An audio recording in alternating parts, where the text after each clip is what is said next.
ఓం శాంతి శాంతి హే cinema review ఏంటో ఈ వీడియోలో చూద్దాం భయ్యా. ముందుగా సినిమా చూసిన నా ఫీలింగ్ ఏంటంటే నాకైతే భలే నచ్చేసింది సినిమా. త్రూ అవుట్ భలే ఎంటర్టైనింగ్గా అనిపించింది. అండ్ సెకండ్ హాఫ్లో కొన్ని ఎమోషనల్ మూమెంట్స్ కూడా చాలా బాగా కనెక్టివిటీగా అనిపించాయి.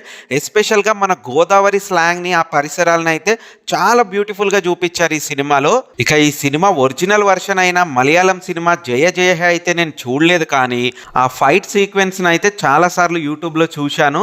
అండ్ అది నాకు బాగా ఇంట్రెస్టింగ్ గా అనిపించింది. సో ఆ సీక్వెన్స్ గురించి అయితే ఖచ్చితంగా చాలా మందికి ఎక్స్పెక్టేషన్స్ ఉంటాయి. అండ్ ఈ సినిమాలో ఇషా రెబ్బా ఆ పోర్షన్ అయితే చింపి పడేసిందని చెప్తాను భయ్యా. తరుణ్ భాస్కర్ ఓంకార్ నాయుడు క్యారెక్టర్ లో అయితే ఎక్సలెంట్ పర్ఫార్మెన్స్ ని ఇచ్చాడు భయ్యా.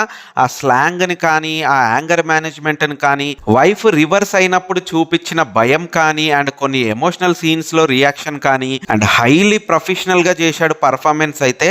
ఇక ఇషా రెబ్బా కూడా తన పరిధి మేరకు అయితే ఎక్సలెంట్ పర్ఫార్మెన్స్ నే చూపించింది. ఇక మలయాళం వర్షన్ చూసిన వాళ్ళు ఆ ఫైట్ సీక్వెన్స్ లో ఆమెతో కంపేర్ చేస్తారేమో, నాకైతే ఆ పోర్షన్ లో కూడా ఇషా రెబ్బా చూపించిన పర్ఫార్మెన్స్ టూ గుడ్ గానే అనిపించింది. ఇక అదర్ యాక్టర్స్ కూడా ఎక్సలెంట్ పర్ఫార్మెన్స్ అయితే ఈ సినిమాలో పోషించారు.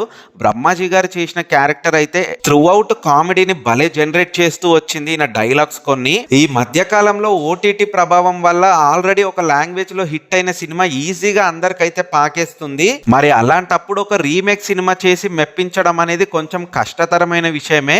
కానీ ఆ టాస్క్ ని మాత్రం ఏఆర్ సజీవ్ సక్సెస్ఫుల్ గానే డెలివర్ చేశాడని నాకైతే అనిపించింది. ఇక ఓవరాల్ గా ఓం శాంతి శాంతి ఈ సినిమా గురించి ఒక్క మాటలో చెప్పాలంటే, మీరు గనక ఈ వీకెండ్ లో మంచి టైం ని ఫ్యామిలీతో స్పెండ్ చేయాలనుకుంటే ఈ సినిమాని అయితే చూసేయండి. ఖచ్చితంగా ఎంజాయ్ చేస్తారు. సినిమా చాలా నీట్ గా క్లీన్ గా ఉంటుంది. పిల్లల్ని, ఫ్యామిలీస్ ని కూడా తీసుకొని వెళ్ళిపోవచ్చు.